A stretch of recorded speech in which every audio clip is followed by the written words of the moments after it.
There should be Okay, a so word for let's talk about optimism, why did the clock move forward, right? This is the first time since 2020, I think, that we've moved. yeah, the last three And we moved years forward.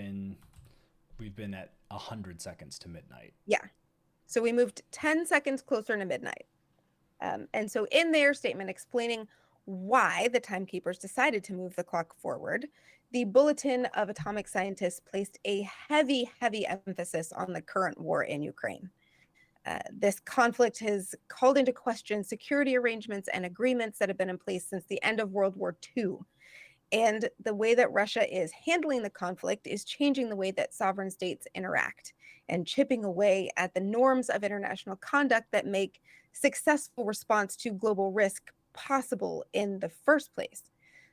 In addition to this diplomatic instability, the statement explains that this conflict kind of combines all of the risk factors: nuclear tensions, impact on climate change, potential biological threats, and the use of disruptive technology within the scope of this one conflict have kind of led to this decision making process.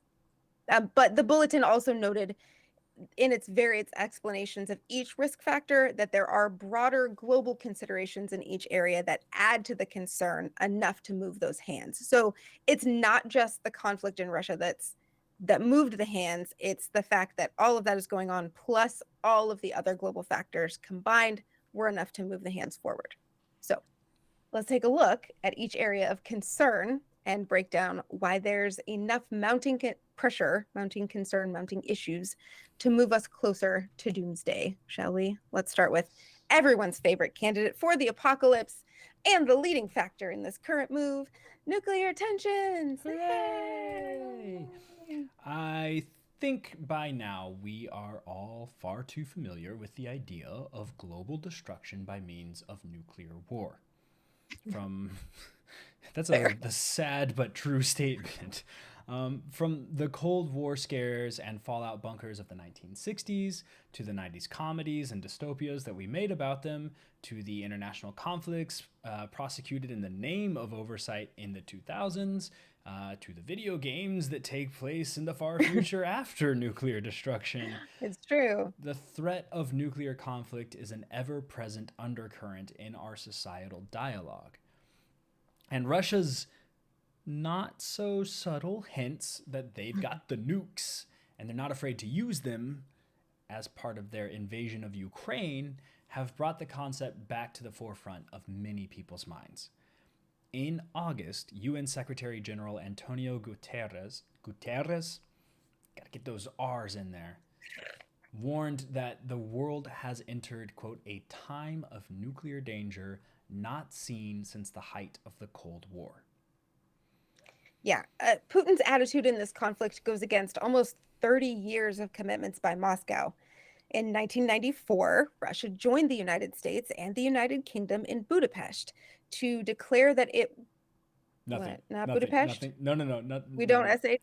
Not at all. That's not what I'm saying at all. Sorry. Forgive me. Okay. It threw me off that you actually said it that way. I was just like, oh. One of my good friends is Hungarian. Oh, that's right. Yeah.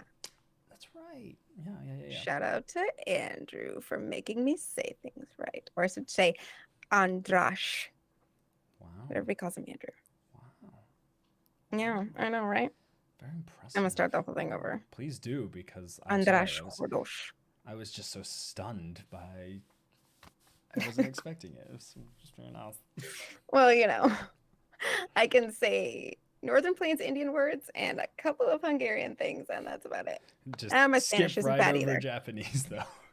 My Spanish isn't bad either. Technically, I have a Spanish minor, which I don't know why they gave that to me, but it is what it is. Okay. In 1994, Russia joined the United States and the United Kingdom in Budapest to declare that it would respect the independence and sovereignty and the existing borders of Ukraine and refrain from the threat or use of force against the territorial integrity or political independence of Ukraine. Here's the kicker, though. Those assurances were made explicitly on the understanding that Ukraine would relinquish its nuclear weapons and sign the Nuclear Non-Proliferation Treaty, which it did. Now, Russia has, broken that promise and hinted at its willingness to use nuclear weapons to advance or protect its efforts against Ukraine. Who could have They've seen also, this coming? I know, I'm shocked. Shocker. They've also violated international protocols and risked, widespread disaster by bringing armed conflict directly to the Chernobyl and Zaporizhia nuclear reactor sites and not allowing the International Atomic Energy Agency to secure those sites against catastrophe. Wild. They were digging trenches. They were digging trenches in Chernobyl. Guys. And like, if that, the soil in and around Chernobyl is still wildly radioactive. And so people were getting radiation poisoning because they were in entrenched positions in toxic soil. Like, if you can't even pet the dogs somewhere, you shouldn't be digging in the soil. Yeah. And there's a pretty significant concern that all of the tanks and troops that were rolling through the area were kicking up nuclear radioactive dust and then spreading the radioactive contamination. It's a whole thing, guys. It's not great. Also, not great. We should mention that the last remaining nuclear weapons treaty between Russia and the United States, New START, because there was START 1 and then there was START 2, but it never took effect, and now there's New START. Anyway, it's in a bit of a precarious position. The treaty went into effect in February 2011 and limits the number of intercontinental range nuclear weapons that Russia and the United States are allowed to deploy at any given time. There's a whole lot of technical jargon and methods for how they count and what it will spare you that. There's just, it's not a one-to-one sort of thing, and that's pretty much all you really need to care about. But like, it's a lot. It's a lot. It's a lot. Yeah. Both the US and Russia have met and maintained the central limits of the treaty since 2018, and both agreed to extend the treaty through February 2026. However, the shift in attitude and action from Russia calls continued compliance into question. I mean, at this point, how can we really be sure that they don't just scrap the whole plan, kind of like they just did with Ukraine? Like, it kind of, we're at the point where Putin is just like, I do what I want. That's fine. It's fine. It's fine. Okay, so now just because Russia's over there showing out does not mean that the rest of the world gets a pass on their bad nuclear behavior this year. Okay, there's more to talk about here.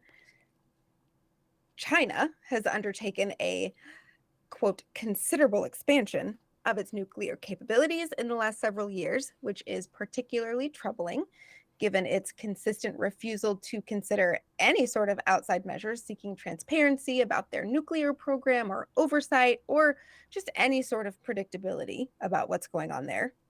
The U.S. Defense Department estimates that China's nuclear arsenal could increase fivefold by 2035, which means they would be standing toe-to-toe with the nuclear capabilities of the United States and Russia, which I feel like for those of us kids who grew up in the 80s and 90s, like, that's the thing that we're scared about. Everybody before us was scared about Russia and the Cold War and all of that.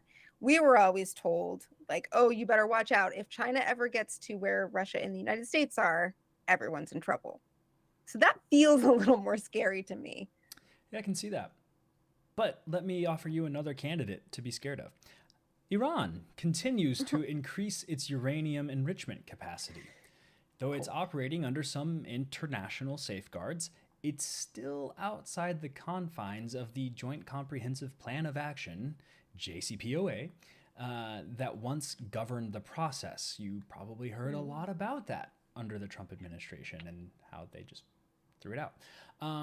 This effort positions Iran closer to a nuclear weapons capability should it decide to cross that threshold. Plus, instability in Iran and Tehran's support for Russia's war against Ukraine are highly likely to, we'll say, complicate successful negotiations to keep Iran from acquiring nuclear weapons.